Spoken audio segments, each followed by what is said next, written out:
y el afuera. Con Lila Vanorio y Rafaela Raiz Luca. Circuito Éxitos.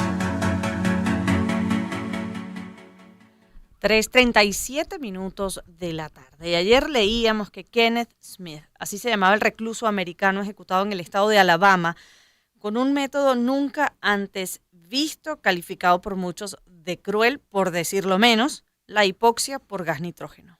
Smith fue sentenciado a muerte por participar en un asesinato a sueldo ocurrido en 1988. Es el primer reo condenado a muerte mediante esta forma de asfixia. Jorge Agobiana, el corresponsal en la Casa Blanca del Servicio en Español de La Voz de América, nos acompaña para hablar de este caso y del impacto que ha tenido en la opinión pública en los Estados Unidos. Buenas tardes, Jorge, bienvenido, un gusto. Hola, muy buenas tardes, un gusto estar con ustedes. ¿Cómo ha caído esto en la opinión pública de los Estados Unidos? ¿Cómo lo valoran ustedes? Pues empecemos por la Casa Blanca. Lo que ha dicho hace tan solo minutos la portavoz del presidente Joe Biden, dice y lo ha definido como algo problemático, algo que genera una profunda preocupación para el presidente de Estados Unidos, Joe Biden, sobre la manera en la que se implementa la pena de muerte en Estados Unidos y si es consistente con los valores estadounidenses. Eso lo dijo hace tan solo minutos, como les decía, la portavoz del presidente Joe Biden, Karine Jean-Pierre. Pero también quizás la declaración más fuerte que hemos oído hasta este momento ha sido la reacción incluso internacional de Naciones Unidas. El jefe de la Oficina de Derechos Humanos decía que esto puede constituir tortura o trato cruel, inhumano o degradable. Esto lo dijo el Alto Comisionado de Naciones Unidas para los Derechos Humanos. Y la verdad que allí se está fundamentando la opinión de organizaciones humanitarias, organizaciones a favor de los derechos humanos de Estados Unidos, que han comenzado también a pronunciarse más o menos bajo estas mismas líneas en las últimas horas.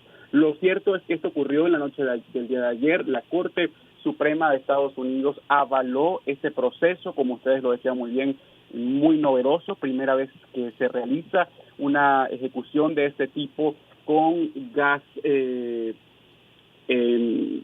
nitrógeno.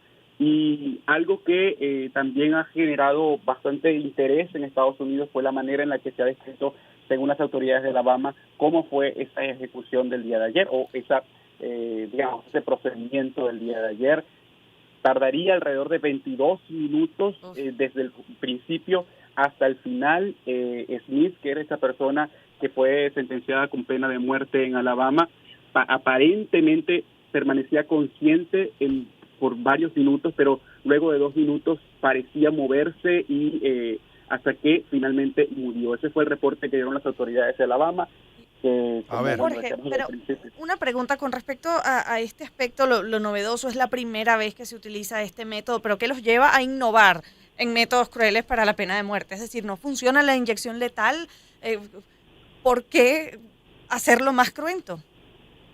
Sí, y allí es donde se basa la discusión que de hecho llegó a la Corte Suprema de Estados Unidos, basado en eso mismo, porque hasta este momento y desde 1900 algo se estaba utilizando la inyección letal no solo en Alabama, sino en varios estados de Estados Unidos, un tema que ha sido controversial durante mucho tiempo y que, bueno, trae nuevamente esta discusión sobre si es legal la pena de muerte. Ahora, hay una investigación que realiza el gobierno estadounidense, hay un proceso que están realizando, según dijo la Casa Blanca, de revisar en la oficina del fiscal general de Estados Unidos las políticas y procedimientos que el gobierno admite como legales para que haya pena de muerte. Pero la entrada en todo esto de un gas, de este tipo de gas que se usó el día de ayer en esta ejecución, es algo nuevo, pero que fue avalado por la Corte Suprema de Estados Unidos,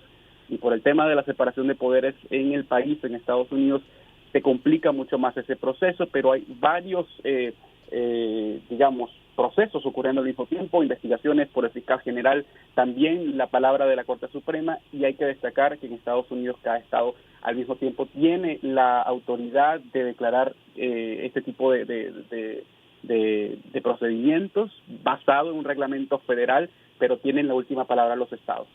Por ejemplo, la gobernadora de Alabama, Kay Ivey, dice en un comunicado, después de más de 30 años e intento tras intento de engañar al sistema, el señor Smith ha respondido por sus horrendos crímenes, pero ha respondido con su vida. Esto es un tema muy complejo y hay algo que quizás usted no sepa, Jorge. El primer país del mundo en abolir la pena de muerte de manera constitucional fue Venezuela en 1864. Nosotros somos muy sensibles a este tema porque desde hace, bueno, imagínense cuántos años que aquí no lo ha habido. Y uno cuando ve que hay algunos estados de los Estados Unidos que no la aceptan, le llega un rayo pues de cierta esperanza. Ahora, por otra parte, hay gente que la avala, la defiende y cree que es una solución, ¿no? Y hasta inventa nuevos métodos para hacerlo. Así es. Bueno, así es. Yo personalmente no puedo dar mi opinión en calidad de periodista.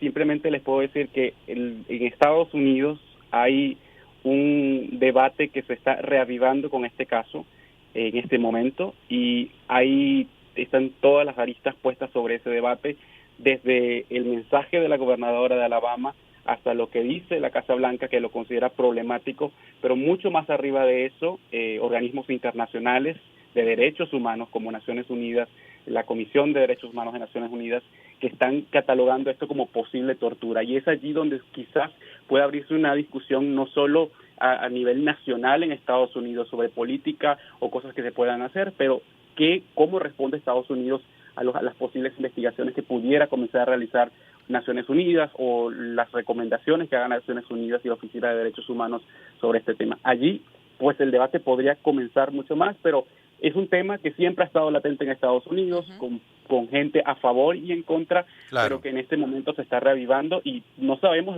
hacia dónde va, sinceramente, sobre todo porque estamos en una temporada bastante complicada en Estados Unidos de campañas electorales a las presidenciales en noviembre, y este pudiera ser es uno de esos temas que aparezca como, digamos, en la palestra para las opiniones de los dos partidos, un partido conservador y un partido que tiene más o menos la opinión del presidente actual, Joe Biden, que lo considera problemático y que lo considera que está profundamente preocupado por ese tema. Pero bueno, por allí podrían ir los tiempos. Y recordar también, Jorge, como comentabas hace unos minutos, que la forma en la que está organizado el Estado en los Estados Unidos hace que haya asuntos federales y asuntos estatales, y cada entidad en ese país tiene la potestad de escoger su marco legal, y así como si aprueba o no la pena de muerte. Pero ya para despedir, ¿cuántos estados la contemplan? Hay 22 estados que contemplan la inyección letal. Hay otros que lo han abolido en los últimos años. Pero contarlos así uno a uno no les sabría responder. Pero hay al menos más de 20 estados. Más de 20 estados. Bueno, muchísimas gracias por esta entrevista, Jorge Agobián. Sí, señor. Bueno, un tema que... denso. Sí, y es difícil. Bueno, vamos a una música con Truly Madly Deeply de Savage Garden. Un temazo.